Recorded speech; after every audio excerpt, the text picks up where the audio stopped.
Hello and welcome to the Avrum Rosensweig Show. Welcome to one of the internet's best podcasts, where we dive deep into the lives of the extraordinary and fascinating people who leave an indelible mark on our world. Join us as we explore their captivating stories, remarkable achievements, and unique perspectives that shape history and inspire generations. Get ready to embark on a journey through the lives of inspiring people unlike any other.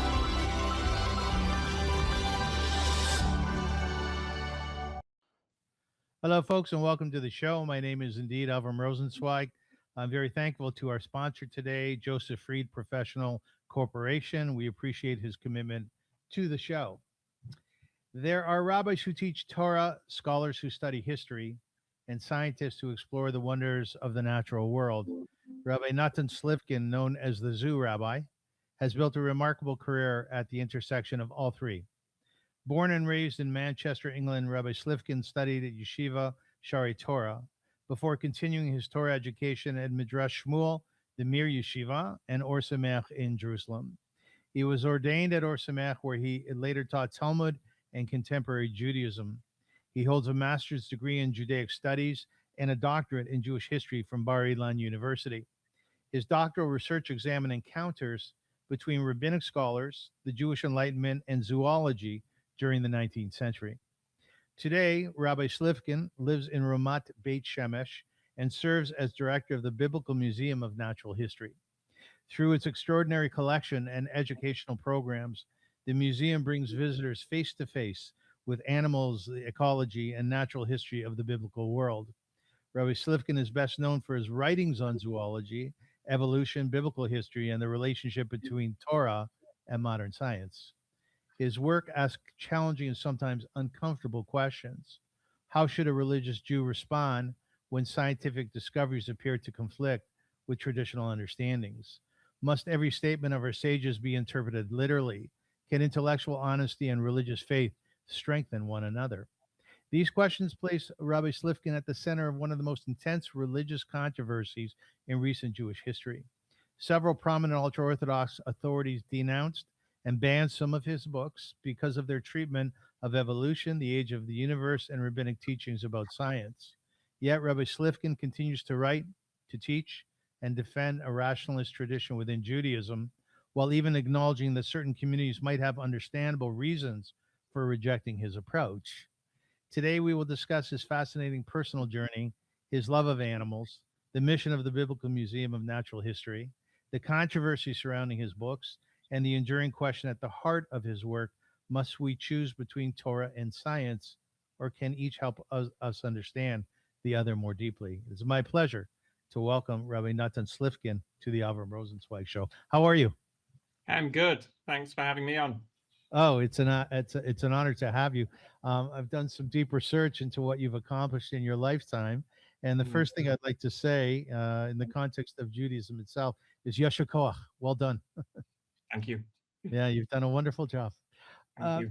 I think the question that kept coming to mind when I was studying up on you was your intense passion for animals.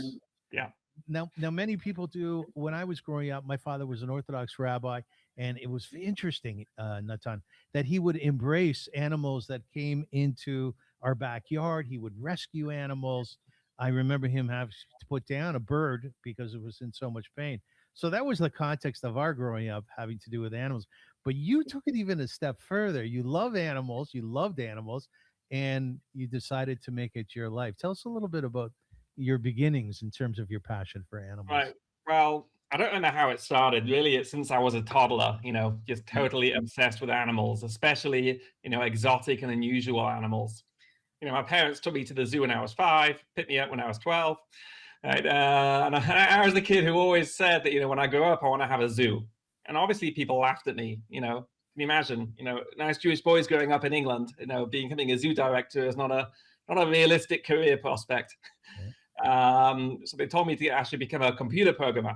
Fine. Then after high school, I went to yeshiva, decided I wanted to become a rabbi, go into Jewish education. Definitely not a job for a nice Jewish boy. But then one day, about 30 years ago, I suddenly thought, I wonder what the Torah has to say about animals. and I found this incredible treasure trove of material that nobody had really done justice to. And I just dived into it, really studying it very carefully, writing some books on it. And then I started running education programs at different zoos in Israel, around the world, for Jewish communities. And eventually I realized I wanted to open up my own institution. Zoos are great, all right, but they don't really make for a focused educational experience. Too many distractions, too hot, too cold. You can't really interact with the animals. So that's when I came up with the idea of opening the Biblical Museum of Natural History, something that's part museum, part zoo, live animals for the smaller exhibit, taxidermy for the larger exhibits, a lot of related artifacts and displays. We opened it 12 years ago, just outside Bet Shemesh. Moved 6 years ago to a new, beautiful new building, and sorry, excuse me. So lo and behold, here I am running basically a zoo. So I think you alluded to the fact that, I went to yeshiva as well, and I don't remember anybody in yeshiva going on the journey that you've gone on. It's fascinating, really. Do you remember the very first day that you opened the zoo? What was that like? Sure. Well, it was a bit scary, never having done anything like that before, and it took a while to get things going. And there was certainly, tremendous logistical, bureaucratic, financial challenges. But thank God, now we moved to our new building 6 years ago, March 2020. Wasn't a great time to open a new museum. Right. Do you remember what happened in March 2020? After 3 years of COVID, then we had the war, which was a very, very difficult time. But now last year we had over 45,000 visitors. And it's great. People love it. We have a lot of visitors can interact with the exotic animals, the reptiles and so on. And it's great. I love seeing the expression on people's faces. Animals are amazing. So take us a little bit further than that. When you say animals are amazing, let's do it from a Torah perspective. There is in Bereshis, there's a lot written about animals.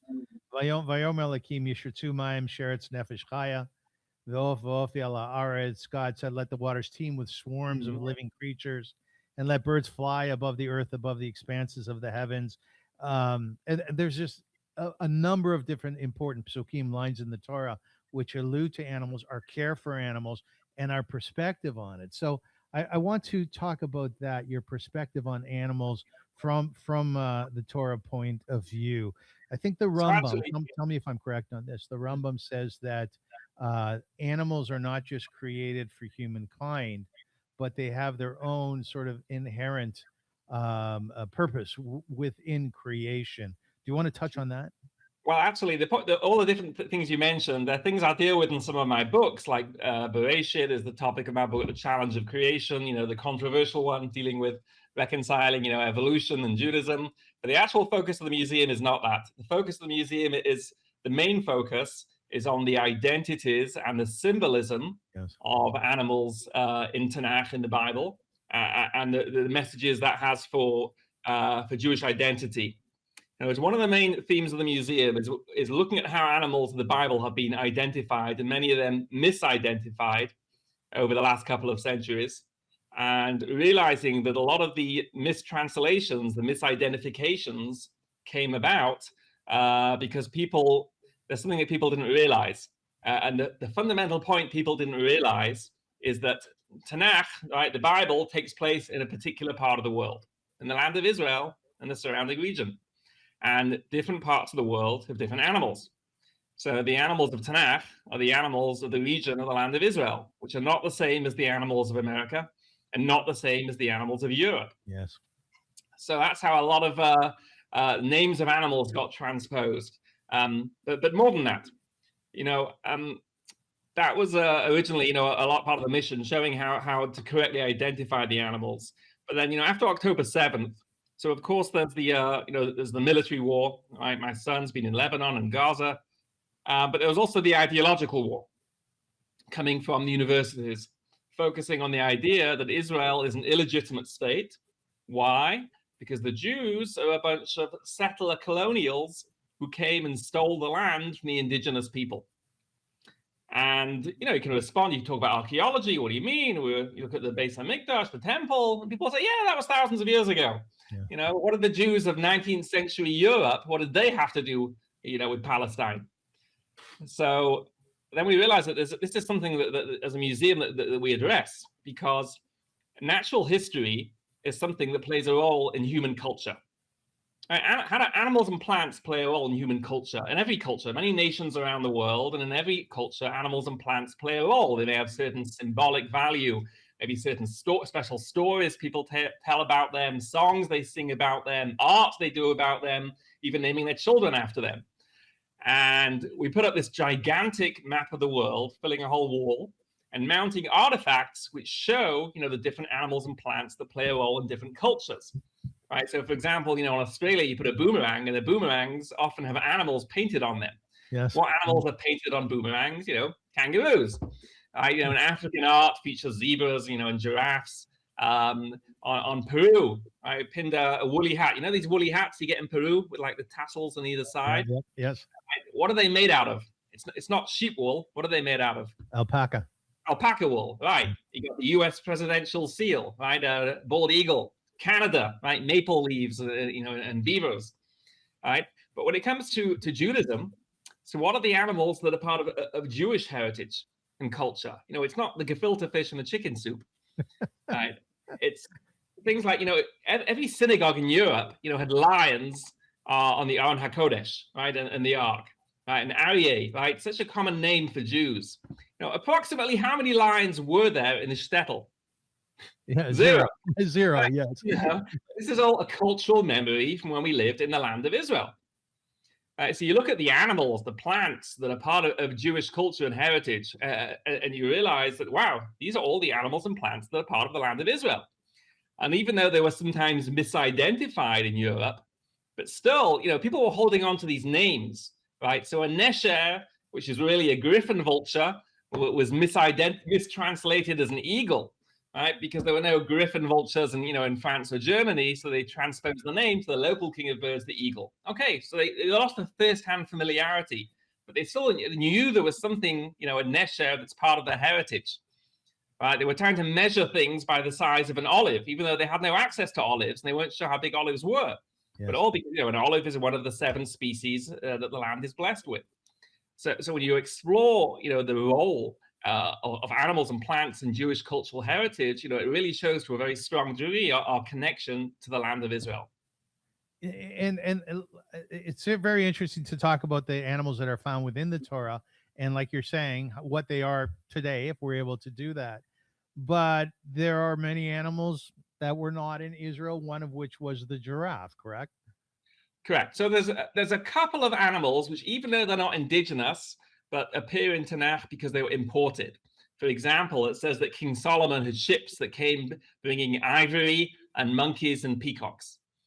But those, have been explicitly, imported as gifts for him for his royal palace from afar. They're not being described as being, indigenous to the land. And the only other exception, the one you mentioned, is that in the list of kosher animals, there's one called a zamer, which is identified by some as a giraffe. Now, it's possible. Giraffes were not indigenous, but again, giraffes were they're only native to southern Africa, but they were shipped out of Africa as gifts for kings. In the museum, we have a replica of a mosaic from an ancient synagogue in Gaza from 1,500 years ago, wow, depicting a giraffe. Wow. With a ribbon tied around its neck. This is a gift-wrapped giraffe as a gift for the king.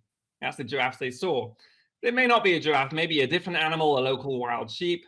But definitely that would be very much the exception, right? Generally, the animals in Tanakh are being described in their natural habitat as things that people were familiar with, because they lived here. And what lived here thousands of years ago? Lions, hippos, crocodiles, bears, leopards, cheetahs. All these things that nowadays we think of as being African or Asian animals are things that lived here. But by the way, I mentioned to you prior that I did an interview with Dr. Ari Greenspan, who I qualify as the most interesting Jew in the world. After our interview today, you might take that over. But he's a fascinating human being who was one of the founders of modern day Tichelet, the blue in tzitzit. And he also has been determining what is kosher and what is not. One of the things he did mention, and he told a very, very funny story about it, was, I believe, the giraffe is kosher. Am I correct? Yeah, absolutely. Yeah, that's why we have a giraffe in our hall of kosher classification. We Right. have that as an example of the largest kosher animal. As an example of the smallest kosher creature, we have an exhibit of locusts, right? Locusts are Locusts, yes. kosher. Yes. In fact, we sell packaged dried locusts in our gift store, one of the most popular items in our gift store. Wait, Crunchy on the outside and the center. people eat them? Yeah, I mean, sometimes people just buy them as like, Shabbat table discussion, but some people buy them to eat them. We have kosher certified locusts. By the way, the story that One year when we first started producing them, we sent them to all our donors as a way to show appreciation, and most of our donors were very grateful, even if they weren't going to eat them. At least they be a talking point at the table. But one person said, "How much do I have to donate to the museum for you not to send me a jar of locusts?" by the way, that's very diaspora of you. That's how fundraising works here. Send them some locusts. They'll love it. By the way, the story that Ari tells is that Michael Jackson had passed away and his home was up for sale and the animals within it, and they had a giraffe. So Ari called the person responsible for that, and he said, "I'm interested in your giraffe." The guy goes, "Oh, that's great. He'll have a new home. What would you like to do with him? Where would you like to take him?" He goes, "Oh no, I'd like to slaughter him and eat him." And the guy hung up the phone on him. Yeah. Just a little bit more about animals in the Torah. Really, when you start studying, and it's quite ubiquitous, the coverage of animals. One is the story of Balaam, right, where he had the talking donkey, and what the Chachamim say, the wise people say, is that what we learn from that is that prophecy or wisdom is not only found within humankind, but it can be found in animals as well. Does that resonate with you? Oh, yeah, it's interesting. Well, of course, discussing the topic of talking animals in the Torah, so you'll have, Rambam, who will say it's not literal, others will say it is literal. But either way, the only two animals that talk in the Torah are the snake and the donkey, which I find interesting because they're like at opposite ends, presented as being at opposite ends of the spectrum. Right, the snake as being the ultimate danger to man, the devious one, and the donkey as being man's humble servant, right, the most helpful, creature, and yet, servile creature, and yet at the same time offering some plain truths, that were hard for Balaam to stomach. Were you captivated by the compassion shown towards animal in the Torah by the patriarchs, by the matriarchs, by Moshe Rabbeinu? Yeah, well, I did a list and I came up with 18 different mitzvot, 18 different commandments that relate to compassion to animals.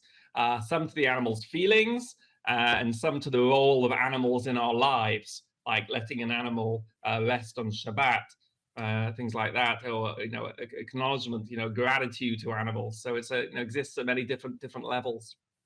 Well, one of the animals which is mentioned in the Torah is the bird, and there is a mitzvah of shluch hakan. It's the idea is that when you come upon a nest of a kosher bird and you want to take the eggs, you have to shoo them away. Right. It's true. There's a prohibition against taking advantage of the mother and taking her. She's sticking around to defend her young. You're not allowed to take advantage of that maternal compassion and take her. But you are allowed to take the eggs, but you have to send her away first so she doesn't suffer the distress of seeing you take away the eggs. So is that indeed compassion toward the animal, or is an expression of who humankind is supposed to be? The idea that if you're not good to animals, there may come a time where you're not good to humankind as well. Traditionally understood as the idea of God commanding it in order to teach us the idea of compassion, to teach man to be compassionate. One of the things you spoke about is the idea is that Israelis don't have or don't necessarily know what I think it's called the snai, translated as the squirrel. Squirrels. So one thing we mentioned to people is that when we're discussing the idea of animals being misidentified, we ask, why is it? If you ask an American what is a tzvi, they'll say it's a deer. But in fact, tzvi is not a deer, it's a gazelle. So why does everyone think it's a deer? So we introduce it by asking American visitors, when Israelis visit the US for the first times in their lives, what are Israelis most excited to see in the US apart from Target? Right? And the answer is squirrels, as many people guess, squirrels, right? Israelis go nuts about squirrels. Why is that? And the answer is because there are no squirrels in Israel. There used to be some in the north, but they were driven to extinction. So it's very exciting to see an animal that you've never seen before. Yes. And that's what reminds us of this idea that different parts of the world have different animals. And the animals of Tanakh are not the animals of America or Europe, it's the animals of Israel. In Israel, we have both deer and gazelles. The gazelle is the tzvi, the deer is the ayal. In America, and more significantly Europe, on the other hand, lots and lots of deer, but no gazelles. So when Jews were exiled to Europe, they transposed the name tzvi from the gazelle to the deer, because that's what they had.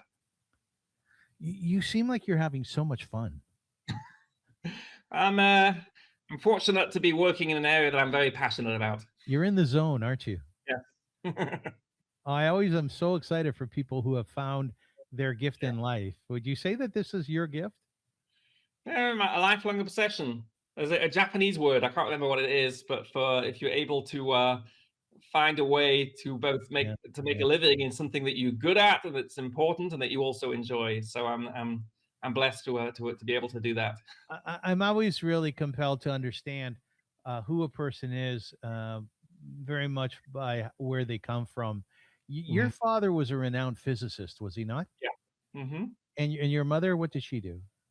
No, she was. She never even finished high school. She was a mother. But my parents loved nature, and I grew up. I was, a lot of little children love animals. I was, some kids grow out of it, I don't know why, and I never did. So, did they understand what your passion was when you were a youngster, and did they encourage it? Yeah, I mean, my mother was not too thrilled when I had a giant lizard that escaped and made its way into her bed. Luckily, she wasn't in the bed at the time. I think she never quite forgave me for that one. And she drew the line at snakes and tarantulas, so I had to keep those hidden in my closet. But yes, they were definitely encouraging of my love for animals. What was really sweet is that you wrote that your kids were really happy with the zoo and the development of it or the creation of it, but they were kind of bummed out that they didn't have these taxidermy animals at home in their bedrooms anymore. Yeah, right. When I was preparing the museum, I had to, store all these, stuffed cheetahs and wolves and hyenas and things. They're in my kids' bedrooms. My kids were very little at the time, and they loved them. They felt it was like their protectors at night. Is your wife a lover? Yeah, they have the hyena. Is your wife a lover of animals? I wouldn't quite say that. She appreciates them and so on. Huh? Like, does she love what you do? Yeah, she likes that I'm very passionate about what I do. She appreciates the museum, but she wouldn't describe herself as a lover of animals. No. Okay. What is her passion? There's only one animal she needs to love. The book that you've written, The Lines of Zion, how did you come up with that? I love illustrations. And, it's about, part of the book is the museum in book form. With the lions, just one of the main chapters is about lions, showing, because it's really the strongest example of something that was indigenous to Israel, that was very much part of the everyday lives of Jews, mentioned in the Bible more than every other animal put together. But then, using that as a launch point to discuss the animal world, the plant world in general, and then the second half of the book dealing with the political attacks in Israel, a lot of which involve nature, claims that Israel exploits the natural world, and that Jews don't really have any connection to the animal world of Israel, to the nature of Israel, and refuting those academic attacks. It's really fascinating that you wrote a book like that. Has anybody else approached the animal world, the mineral world, plant world in the way that you have? There are some academics who dealt with certain aspects of it in detail, but this kind of general overarching approach, I don't think anyone else has really done that. Not a lot of people pay too much attention on what we call haskamas or haskamot in a book, but yours are like highly prolific. You have President Herzog, Natan Sharansky, and Dr. Simon Nemtsov, who's the head of international relations, Israel Natural Parks Authority. Is it hard to get those haskamot? It's an unusual combination. It is very unusual. Well, it's because this book speaks to diverse topics. There's the natural history aspect, and there's also very much the political aspect to it. I mean, I never imagined, when I opened the museum 12 years ago, I never imagined it would have anything to do with politics. Certainly we have all kinds of visitors here. We have Jews, we have Christians, we have Arabs, all kinds of visitors. But then once I saw that other people were really weaponizing this topic to delegitimize Israel, I realized that no, this is we have a voice, we have a message to say in response. What is the process of getting a haskama, of getting in touch with the president? How do you do that? The president now is complicated, but like with Natan Sharansky, I reached out to him via his daughter. I invited him to the museum, and he came and he was blown away. People don't know what to expect. It's very hard to describe the museum. People think it's like maybe some fun thing for kids, because it's very hard to explain what we do. But when they come and they see how, aside from okay, it's fun to hold a 12, 15-foot python, but they see the higher level education that we're doing, showing the role of animals in Jewish culture. That there's, it's amazing to see that there's this, profound message that we're conveying. Could you give us sort of a mini tour of the zoo in a couple minutes, so we get a sense of what the museum? Don't be with the zoo. The museum, I apologize. Yeah. Could we get a sort of a mini tour of it? You walk through the front doors. What do we see? Yeah, well, we have 7 different exhibit halls. We start with the auditorium, which also has a lot of exhibits in it, where we explain this basic idea about how the animals of Tanakh are the animals of Israel, not those of different countries. And it's not the animals of Israel today. Today we have lots of invasive species, parrots and minor birds, and the different turtles. Rather, it's the animals that lived here in the biblical period. And then we proceed to the Hall of Biblical Wildlife, where we have taxidermy specimens of the wildlife of the Bible, which is lions, bears, leopards, cheetahs, hyenas, wolves, jackals, foxes, gazelles, deer, oryx antelope, hippos, crocodiles, right? Some of which still live in Israel today, most of which do not. Hyenas, though, right? We have a hyena was actually brought to the museum. It was hit by a car near the museum, hit by a car and killed, and we taxiderm it for exhibit. And that's where we discuss a lot of the ideas I was speaking about so far. Then we have a hall of shofars and other treasures from nature. We have the world's largest collection of exotic shofars from different species, along with taxidermied examples of the animals they come from. That's where we also have other treasures from the natural world that are used in the Torah, like tchelet, right? The snail. We have live marine snails that we use to produce this special dye. And then we have a hall of kosher classification, discussing mammals, the birds, the fishes, the insects that are kosher, with lots of live examples as well. We have our wildlife barn, which is our smelly room, where we have some larger animals, coatis, falcons, live kosher birds, peacocks and so on. We have a hall of small animals, where we have these smaller creatures mentioned in the Torah, mostly as live exhibits, all kinds of different lizards, geckos, chameleons, monitor lizards, frogs, that kind of thing. We have our serpentarium with our small and giant snakes up to our 15-foot pythons, and also some of the insects mentioned in the Torah. Then we have our hall of arks, where we have the world's largest collection of artistic models of Noah's Ark from around the world. Well over 100 models, really beautiful things, absolutely beautiful. Wow.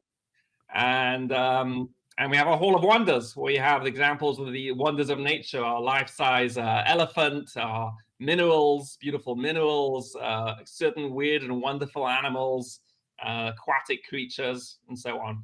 That's the museum in a nutshell. You give credit to some of your staff for really running the joint, which allows you to do the educational piece, right? Yeah. As I like designing exhibits, preparing the educational content. Obviously, as a director, I have to spend a lot of time in fundraising. And then the staff, they keep it running. We have excellent guides. We have an excellent team on animal care, excellent administration to keep all the systems running. Yeah. Throw out the name of the director. Well, that's me. The one who runs the day. Oh, the managing director is Mayan Steele. Yeah, she runs the whole operation. We have a team of about nearly 30 people on staff. Yeah, well, good for you, by the way, for highlighting them. That's a nice thing to do. Mhm. When you mentioned all the different rooms at the museum, one of Mhm. the rooms you mentioned was of the Teva, Noah's Ark. Yeah. Which one fascinates you the most? Oh my gosh. It's like asking me to pick my favorite kid. My youngest. Favorite of that day, let's say, of that day. And we have it. It's just extraordinary because many of them are very beautiful. But one part of the exhibit is on arcs from around the world and showing this idea that every nation in the world relates to the animals in terms of the animals from their part of the world. Yes. So we have this part of the exhibit arranged by continent, and you'll see like we have an ark from China made by Christians in China, where the ark is in the form of a dragon boat, and the animals are the local Chinese animals, the Chinese zodiac. We have another one made by an Amazonian Indian in Wow. Guyana, where the ark is made out of the dried sap of a rubber tree, and the animals are all the animals of the local South American rainforest. Anteaters and coatis and things like that. Just extraordinary to see, how ethnic, these arcs are, how specific they are to different parts of the world. The flood story is ubiquitous in many cultures, isn't it? It is, but this particular exhibit is mostly by Christian artists, Yeah. and because Christianity spread that story around the world, and it's showing how people. The ark in the Torah is very boring. They didn't have to sell tickets on it. It didn't have to look nice. It didn't have to go anywhere. It didn't have to be streamlined. It was just a floating barn. Yes. But because they have this beautiful idea of the animal kingdom is so beautiful and so rich and so diverse, and you've got all that beauty and diversity concentrated in one place. So it's a beautiful vehicle for art. So you have all these beautiful artistic expressions of it, and also with a very heartwarming idea of people looking after all the animals. So it became a very popular subject for art. We have beautiful artistic interpretations of it, but also it became very much a motif for conservation. I have many conservation organizations, conservation books that use the motif of Noah's Ark. So we have an exhibit on that, and we have a conservation ark where the ark itself is in the form of a tree from the rainforest, and it has 24 pairs of endangered animals on it. And then next to the ark, 3 lone individuals of animals that missed the boat, that became extinct. Yes. The dodo, the thylacine, and the aurochs. It's highlighting this idea of the ark as being, a symbol of conservation. From a very romantic point of view, were you always very taken by the lines of animals walking up to get into the ark? So this is the funny thing. Originally, when I opened the museum, Yeah. one thing I absolutely did not want to do was have anything to do with Noah's Ark.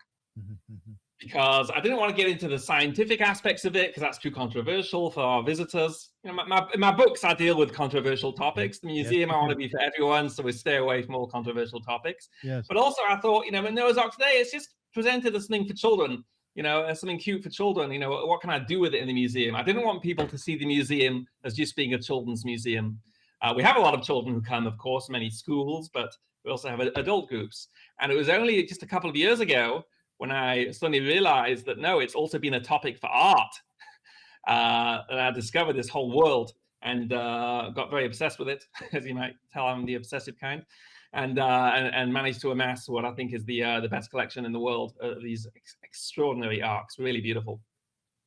We have one, the Mexican sculptor. It's the form of a huge seashell. And the animals are all, living in the seashell. Just beautiful stuff. It must be very exciting for you to pick up your messages on your phone, isn't it? Never know what it's going to be. I'm assuming a lot of fascinating stuff. A few months ago, suddenly I got a call from one of my contacts at the Nature Authority that a whale had just washed ashore near Ashkelon, and they're going to be burying it. But do I want to come and see before they bury it? So, I didn't have time to get a swimsuit even. I grabbed one of my staff members, we zoomed on over to Ashkelon, jumped into the ocean fully clothed. It was amazing. It was this huge sperm whale that had just died, just washed ashore. And we managed to, film a few videos with it, explaining about the significance of the whale in Tanakh and so on. As they were, and then they dragged the whale ashore and buried it. It was just an extraordinary experience. Had a whale of a time. Very good. Oh, well, I was going to say it.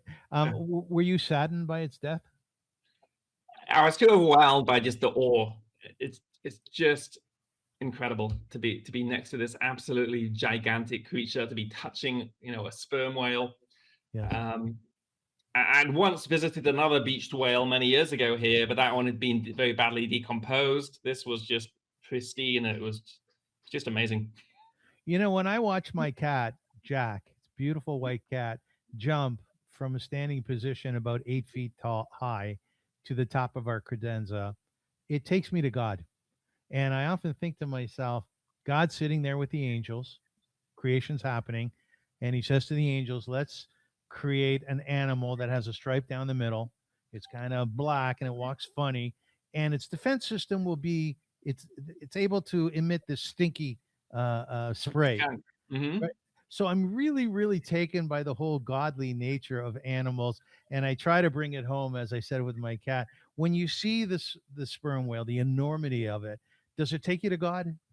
Well, that's why many references to animals in Tanakh are about this idea of drawing inspiration from them. Right? In the book of Eov, right, the book of Job, where terrible things happening to him, Yes. and eventually he turns to God. He says, how could all these things happen to me? What does God reply? He starts talking all about a whole bunch of different animals. And think, what's going on? Eov lost his kids, and God's talking about National Geographic. Now, but what's going on is that the premise behind Eov's question is that he's going to understand. He wants to understand why these things happen to him, and what God is trying to convey to him is, who are you to expect to understand me? I am God, the Almighty Creator of the entire universe, and you're a little tiny human being. One of the first things God says is, "Where were you when I made the world?" Yes. And then God describes all these examples from the natural world of things that humble man. So really, the natural world, is definitely very much a source of awe. And of course, the whale, is certainly a tremendous example of that. Rabbi Natan Slifkin, if we were to stop this interview right now, I think most of my viewers and listeners say, well, that's a real fun guy. Well, I'd love to be at a party with Natan. But the fascinating thing about you is, and I've been thinking about this, is you haven't stayed in a safe zone, which you very much could. Like the idea that you started a museum, right? Yeah. And you love animals, and you love children, you love people, you love Torah, you love God. That could be a real nice place to stay in. But that's not where you now going to my dark side. By day, mild-mannered museum director. By night. Yes. All right. So we'll go to the other side of what I do. So I'll take off my museum director hat, putting on the other hat. Okay. So you've written all these books, and I mean, my first question is, where do you find the time? I don't know where you find the time. That was before I had the museum. Now I don't have time to write books. You don't write very much now, right? Right, less so. Yeah. So there's the other side. I have a blog, rationalistjudaism.com, where I explore very challenging issues. Originally focusing on Torah and science, conflict between Torah and science, but lately very much more so focusing on society and problems in Orthodox Jewish society in Israel, especially in Israel. Yeah. So that's the other side of what I do, which is very much separate from the museum work. Yeah, it's fascinating. Do you often try to decompartmentalize or compartmentalize those two things? I have to keep them very separate. I mean, for many reasons. Right. The museum is something which is for all audiences. Yeah. Uniformly positive experience. And my blog, my website, is where I'm dealing with very, very controversial topics and being extremely harshly critical of many of aspects of Jewish society in Israel, particularly the Haredi world, which I see is presenting a tremendous danger to the future of Israel. I mean, I used to be part of that world before my books were banned, and but now I didn't care when our books were banned for being heretical. So obviously at the time it was very upsetting. Now I look back at it and I laugh, and I'm happy that it happened. But I don't resent them for that. The topics I discuss in my books about evolution are just not suited to that sector of society. But the bigger problem, though, is the refusal of that society to participate in the IDF, and even more so to participate in the economy. And this presents very, very serious threats to Israel's future. When you have a third of Jewish first graders who are in education systems that don't teach general studies, no basic math and science, English, this is going to be catastrophic for Israel's economic future. Are you a brave man? No. Well, it depends with what. I mean, I'll pet full-grown lions and I'll go swimming with sharks, but that's because I have a blind spot with regard to animals. The reason I ask that is because the Haredi community, let's say in Israel specifically, not in the diaspora, makes up what 15 to 20% of the population. They're very much involved at a political level, at a societal level. They're a very influential community. Now, at some point in the early 2000s, having written what you wrote about science versus traditional Torah, if you will, you were put in what's called cherem. Yeah. How was that being in cherem? It was very upsetting. I was very young. We're going back 20 years. I was 30 years old. Yeah. I was young. I was naive. I was very much part of that community. So to suddenly have, 36 of the leading rabbis of that community publicly denounce my books as being heretical was certainly extremely upsetting. Very, very upsetting at the time. Backing down and retracting wasn't an option to me. There's no way I was going to retract my books. I just left the Haredi world. Right? I joined the national religious community. I left the Haredi world. I was fortunate in that my kids were young. It was very easy for me to do that. And there's other people who are, if it had been later in life with my kids stuck in that community, then I don't know if I would have been able to withstand the pressure. But as it was, I had an easy way out. I just left that community. How do you leave it in Israel? What's the process? Well, meaning that, in terms of my kids were still little at the time, so I didn't send my kids to Haredi schools. I sent them to Dati Leumi schools. Stopped wearing a black hat, switched my kippah to a kippah sruga. Changed shuls. I was at a stage in my life where it was relatively easy to make that change. A lot of people followed. A lot of people suddenly realized that, wow, there is this huge division in orthodoxy between Haredim and non-Haredim, and a lot of people realized that the Haredi world was not for them. And the people who were involved then and left that community were the people who, that was 20 years ago was this huge crisis. For many people in the Anglo-Orthodox community. It didn't really penetrate Israeli society. It took place in the Anglo-Orthodox community in Israel and in the US. And a lot of people left the Haredi world as a result of that. But then 20 years later, in the war, we had the second crisis where this war happens and the Haredi world says, we don't care. We don't want to be involved. We're not going to send our guys to the army. We're not going to help in any way. We don't care. We're not involved. So it was, for many people, that was shocking, but not the people who'd seen 20 years ago that, wow, this community is not for me. But there were many people who, again, suddenly like, what are we doing in this community? How can this community just not care? So, I was already out of it. And but I saw it as being very important to take on this challenge, because, again, you have people presenting supposedly Torah arguments that they don't need to be in the army, that Torah protects and so on, that Torah replaces military service. And it's just not true. These are all distortions of what the traditional sources are saying. So that's what I was analyzing on my Rationalist Judaism blog. And also discussing, again, the even bigger problem than Haredim not participating in the army is them not participating in the workforce. Because that's something that could really just, once the economy collapses, then Israel is not going to be able to survive against its enemies. So that's really what I've done in a big way. It's important that we clarify, however, from my understanding, about 50% of the males in the Haredi community do work, and about 85% of women do work, right? Yes, but firstly, again, 50% is not very much compared to the average employment rate of 88%. And those 50% who are working, most of them are in very, very low income jobs. Yes. Rabbis and yeshivas and mashgiach, it's not that these are not jobs that require professional education for the most part. And even the women too, generally the women who are working, it's in not in such professional careers. So the total drain in the economy, plus they have a lot of political clout, and they've been used that to extract, billions of shekels in various government grants and benefits and subsidies and tax breaks and so on.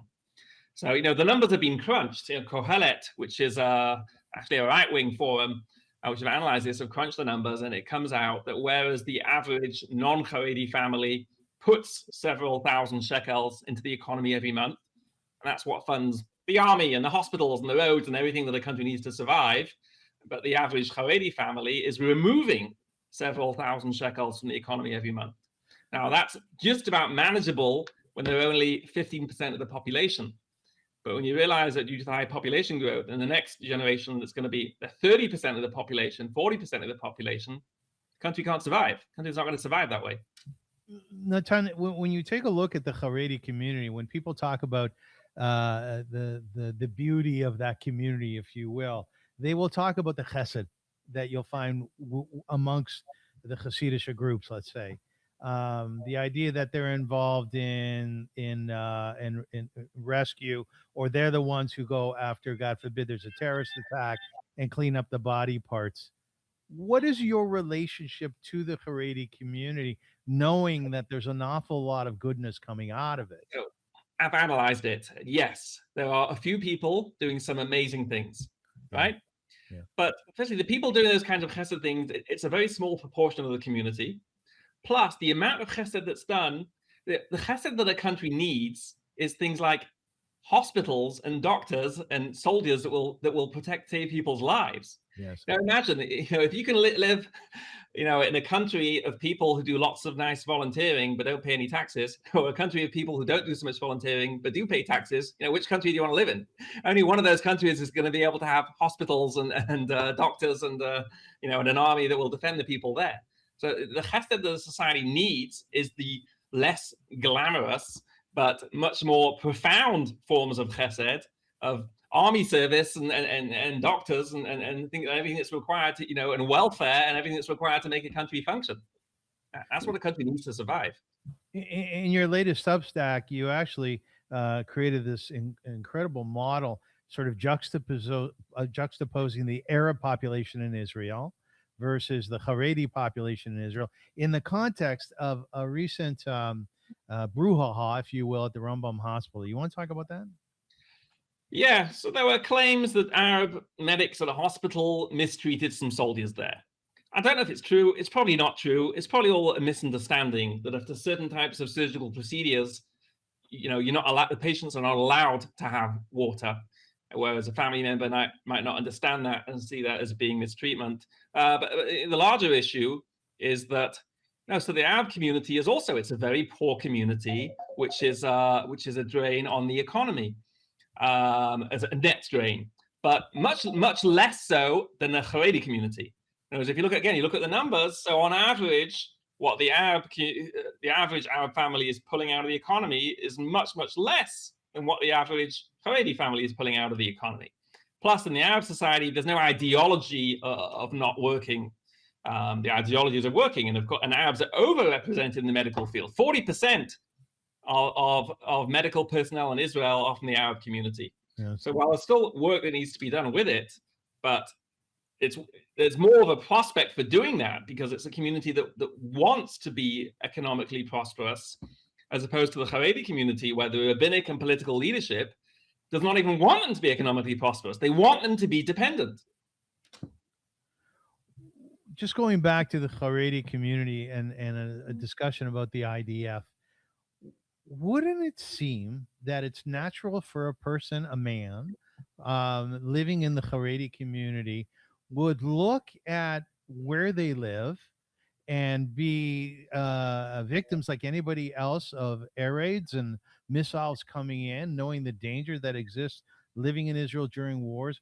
Wouldn't someone naturally say, I want to step up, I want to defend this country, I want to defend their people? Like, what's really going on inside of the hearts The and problem is the leadership, and I track this on my blog and in my book, Rationalism versus Mysticism, the leadership has developed this ideology in which they convince themselves that by learning Torah, that is how they step up and defend the community, even though there is no basis for that in traditional Jewish thought, none whatsoever, but they've managed to convince themselves that that's what the sources say. But they've also managed to convince themselves that the spiritual dangers of going to the army are so great that they shouldn't do it. And in the meanwhile, they can rely on other people to do it for them. Right? They can rely on other people. Everyone else can go to the army. So why do they need to when other people can do that? In other words, that's one of the things you can expose the hypocrisy, the false ideology, when you realize that when it's something that's important to Haredim, they don't rely on God or rely on other people doing it. When it comes to politics, getting money for their community, they don't rely on God. They make the effort. But when it's something they can offload to others, so they offload it to others. Well, how do you feel about the efforts that have been made to create an environment within the IDF for Chayalim who are part of the Haredi community? Right. And it's extensive, the needs that they have met. Sure. So there have been some tremendous people, some heroes within the Haredi world, with David Label, with Menachem Bombach, with Yaakov Pfeffer. There's people, some certain individuals who've done amazing things, but it's very hard for them. And the government has disincentivized it, right? Because again, if you're getting all these government grants and so on to not be in the army, so why would you do the very difficult thing of being in the army? Yes. And that's the problem of the current government, that the Haredi parties are so politically powerful that they have strong-armed the Likud and religious Zionism and Otzma Yehudit into offering tremendous financial benefits to Haredim to not be in the army. Have you had any Haredi leadership, rabbis or otherwise, come up to you and metaphorically or otherwise kind of whisper in your ear and saying, Natan, you're making a lot of sense? Not me personally. I know people who are in this field have said that a lot of the leadership have quietly agreed, but they're too afraid to say so publicly. It's a society in which everyone's always looking over their right shoulder, always afraid of what people will say. There's a lack of real strength of leadership. What would you say your ultimate goal is in challenging the Haredi community?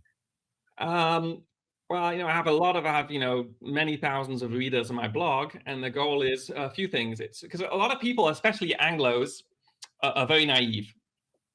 In other words, amongst Israelis, there is a very strong Dati Leumi community and a very strong understanding of Dati Leumi, religious Zionist ideology. Amongst Anglos, on the other hand, there is much less of an understanding of it. And there's much more of an idea that, we see the rabbis are the ones wearing the black hats, and they're the ones who know what Judaism is, and they're the ones presenting the authentic Jewish perspective. And so my role is showing the Dati Leumi perspective and analyzing the sources and showing, no, that is not how Judaism always traditionally was. That is not what Judaism is. That is not what Torah is. So that's where I see my role as revealing that, something which amongst Israelis many people realize. In Israel, there's over 80 Dati Leumi yeshivos and so on, and people understand that perspective. But amongst the English-speaking community, it's much less understood. Let me ask you something. There's a saying that the first person through the door is the one who takes the bullet, and I'm just wondering how this work that you have done through your Substack and your books, how has it affected you and your family? So I took the bullet 20 years ago, right? That's when I went through the hardship, and that's when I was thrown out of the community. So now I'm kind of immune because I'm not part of that world anyway. It's the people, the real brave people now are the Israelis in the Haredi world who are trying to make change. The people like Rabbi David Label, Moti Leitner, who's launching a new Haredi political party. These are the people who are really brave because they're still operating within that community and trying to change things. When you say that they're brave, Natan, when you say they're brave, what makes them brave? What could happen to them? Well, Rabbi David Label, who started Chashmonaim, right, the Haredi Hester unit, he was hounded out of Bnei Brak. Yeah. Now, these are the people who get harassed, attacked, with pressure on their family, pressure on their, and their children, and the schooling for their children. They can be physically attacked. It's horrible. I recently interviewed a fellow who's a professor at MIT, and he's been there for 51 years. He's an incredible man. He's Israeli, and he wrote a book about MIT and the anti-Semitism there. Mm-hmm. And he basically said the pain of being at MIT. And obviously the administration approached him and said, please do not publish this book. He said, but this is a book of truth. Yeah. This is something that can actually help MIT blossom and change and grow and be healthier. Do you kind of feel that way about the stuff that you're doing? Like, why are you against all my stuff? This is truth. Yeah, well, 20 years ago, I couldn't even understand it. Like, how could you be saying that my books are heretical when I'm just quoting people like Rambam, Rav Shimshon Raphael Hirsch, great people who've said this before, that Bereshit is not literal, that evolution can be reconciled with Torah, that not everything in the Gemara is scientifically correct. Then I realized that the Haredi world is very much about, it's all about maintaining its own separatist identity. That's what it's fundamentally about. And I understood the reasons why they want to do that. So I pulled out of that world. But again, my controversy was only in the English-speaking world, where it was much easier to deal with than what goes on in the Israeli world. So as hard as it was, I didn't have to face and I got some threats and so on. But I decided to leave. But it wasn't as rough as it is for these people trying to make change in the Hebrew-speaking world. Have you shown success in that area? Well, yeah, I believe so. A lot of people say that my writings have been very helpful for them and say that it's helped open their eyes to see that there is more to religious Judaism than the Haredi world. There's this whole, in America, you have centrist orthodoxy, you have Yeshiva University, you have those circles. And in Israel, you have Dati Le'umi circles. What's your favorite animal? I have so many. I like beluga whales. I like beluga whales. I like axolotls. So many things. I've been working with AI for a little while now, asking it to create poetry, sort of an ode to, if you will, about my guests, and I have one here for you. Okay. And it's called Where Torah and Creation Meet. Where Torah opens like a weathered gate and science lifts its lantern to the night, there walks a rabbi listening for truth in lion's roar and Hyrax's flight. From Manchester to Jerusalem stone, through study halls where question breathe, Natan Slifkin followed tracks of wonder, seeking what creation might bequeath. They called him Zoo Rabbi, yet his creatures are more than feathers, antlers, fangs, and skin. Each animal becomes a living commentary, a world inviting people in. At Hartuv stands the museum he imagined, where children meet the Bible face to face, where Midrash moves, where Talmud grows a heartbeat, and nature teaches reverence, awe, and grace. He asks if the stars are old, if life evolved, if every sage spoke science for all time. And when his books were banned, he kept on writing, refusing fear disguised as truth sublime.